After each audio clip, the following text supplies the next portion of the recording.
उस रात मालदीव की राजधानी माले में सब कुछ शांत था। समुद्र की लहरें धीरे धीरे किनारे से टकरा रही थीं।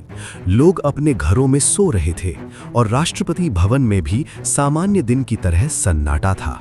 लेकिन अचानक गोलियों की आवाज गूंज उठी। सड़क पर भागते हुए सैनिक, घबराए हुए लोग और राष्ट्रपति भवन की ओर बढ़ते हुए हथियारबंद हमलावर। मालदीव पर हमला हो चुका था। राष्ट्रपति अपनी जान बचाने के लिए एक जगह से दूसरी जगह छिपते हुए भाग रहे थे और कुछ ही घंटों में पूरा देश दुश्मनों के कब्जे में जा सकता था।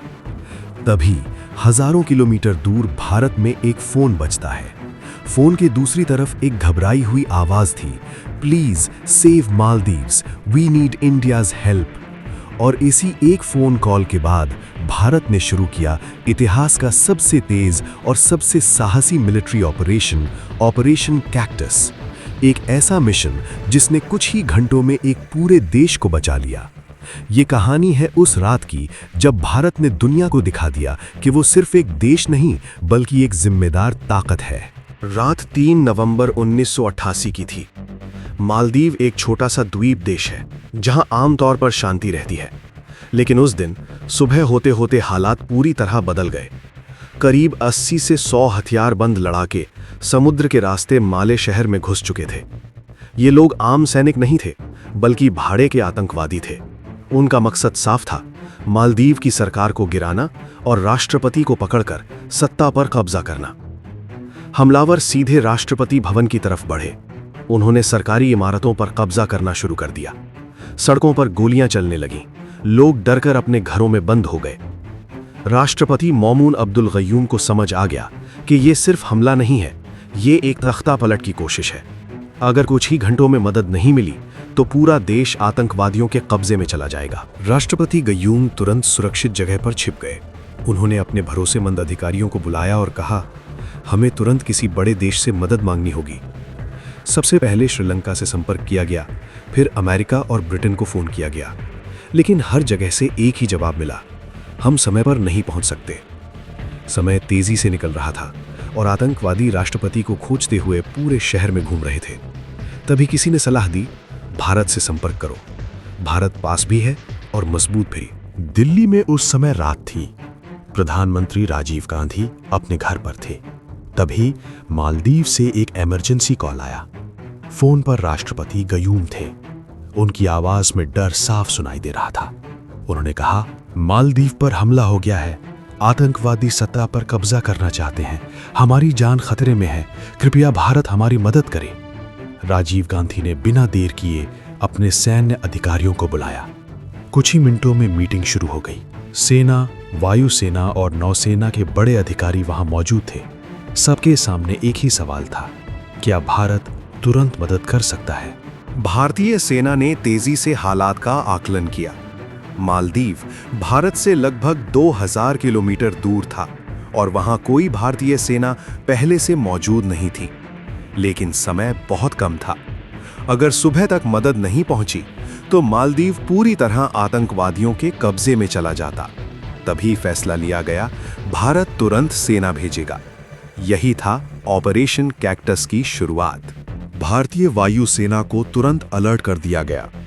आगरा एयरबेस से पैराट्रूपर्स तैयार किए गए। 50वीं पैराशूट ब्रिगेड के सैनिकों को तुरंत मिशन पर भेजने का आदेश मिला। सैनिकों को सिर्फ इतना बताया गया, हमें मालदीव जाना है और वहां की सरकार को बचाना है। ना ज्यादा तैयारी का समय, ना ज्यादा जानकारी, लेकिन सैनिक तैयार थे। रात के अंधेरे में भारतीय वायुसेना के IL-76 विमान उड़ान भरते हैं। विमान के अंदर बैठे सैनिक चुपचाप अपने हथियार पकड़कर बैठे थे। उन्हें पता था कि यह मिशन आसान नहीं होगा।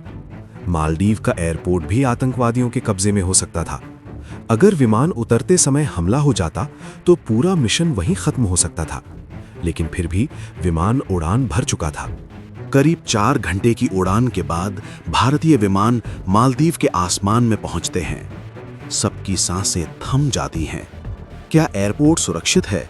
क्या आतंकवादी वहां मौजूद हैं? पायलट को लैंडिंग का फैसला खुद लेना था। खतरा बहुत बड़ा था, लेकिन पायलट ने साहस दिखाया। विमान धीरे धीरे रनवे पर उतर गया और जैसे ही विमान रुका, भारतीय सैनिक तुरंत बाहर निकल गए। सैनिकों ने तेजी से एयरपोर्ट पर कब्जा कर लिया। अब उनका अगला लक्ष्य था राष्ट्रपति को सुरक्षित निकालना और आतंकवादियों को खत्म करना। भारतीय सेना शहर की तरफ बढ़ने लगी। सड़कों पर अभी भी डर का माहौल था। लोग खिड़कियों से भारतीय सैनिकों को देख रहे थे। उन्हें उम्मीद की एक किरण दिखाई दे रही थी। भारतीय सैनिकों ने राष्ट्रपति की लोकेशन पता की। राष्ट्रपति एक सुरक्षित जगह पर छिपे हुए थे। सैनिक वहां पहुंचे और उन्हें सुरक्षित बाहर निकाला। अब आतंकवादियों का प्लान पूरी तरह फेल हो चुका था, लेकिन मिशन अभी खत्म नहीं हुआ था। आतंकवादी भागने की कोशिश कर रहे थे। उन्होंने कुछ लोगों को बंधक बना लिया और एक जहाज में बैठकर समुद्र के रास्ते भागने लगे। अब जिम्मेदारी भारतीय नौसेना की थी। भारतीय नौसेना के जहाज तुरंत समुद्र में भेजे गए। आईएनएस गोदावरी और आईएनएस बेतवा तेजी से आगे बढ़े। समुद्र के बीच भारतीय नौसेना ने आतंकवादियों के जहाज को घेर लिया। भागने का कोई रास्ता नहीं बचा था। आतंकवादियों ने हथियार डाल दिए, बंधकों को सुरक्षित छुड़ा लिया गया और सभी आतंकवादियों को गिरफ्तार कर लिया गया। कुछ ही घंटों में पूरा ऑपरेशन खत्म हो चुका था। मालदीव सुरक्षित था, राष्ट्रपति सुरक्षित थे और आतंकवादी पकड़े जा चुके थे। दुनिया हैरान रह गई। इतनी तेजी से इतनी दूर जाकर इतना बड़ा ऑपरेशन सफल करना यह किसी चमत्कार से कम नहीं था। ऑपरेशन कैक्टस के बाद पूरी दुनिया ने भारत की तारीफ की। अमेरिका, ब्रिटेन और कई बड़े देशों ने कहा, भारत ने एक जिम्मेदार शक्ति होने का सबूत दिया है। मालदीव के लोगों ने भारत को धन्यवाद दिया। राष्ट्रपति गयूम ने कहा, अगर भारत समय पर मदद नहीं करता तो आज मालदीव का अस्तित्व ही खत्म हो जाता। इस ऑपरेशन ने दुनिया को एक संदेश दिया। भारत सिर्फ अपनी सीमाओं की रक्षा नहीं करता, बल्कि अपने दोस्तों की भी रक्षा करता है।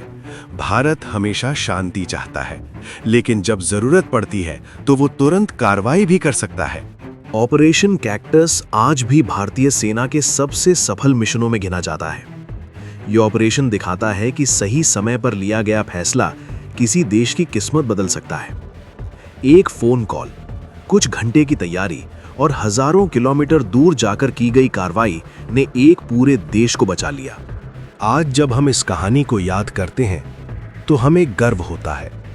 गर्व भारतीय सेना पर, गर्व भारतीय वायु सेना पर, गर्व भारतीय नौसेना पर और गर्व उस फैसले पर जो सही समय पर लिया गया। उस रात मालदीव के आसमान में उड़ते भारतीय विमान सिर्फ सैनिक नहीं ले जा रहे थे, वे उम्मीद ले जा रहे थे, वे सुरक्षा ले जा रहे थे और वे दोस्ती का वादा ले जा रहे थे। और शायद इसलिए इतिहास के पन्नों में ऑपरेशन कैक्टस सिर्फ एक मिलिट्री मिशन नहीं, बल्कि भारत की जिम्मेदारी, साहस और दोस्ती की सबसे मजबूत कहानी बन गया। क्योंकि उस रात भारत ने सिर्फ एक देश को नहीं बचाया था, भारत ने पूरी दुनिया को अपनी ताकत दिखा दी थी।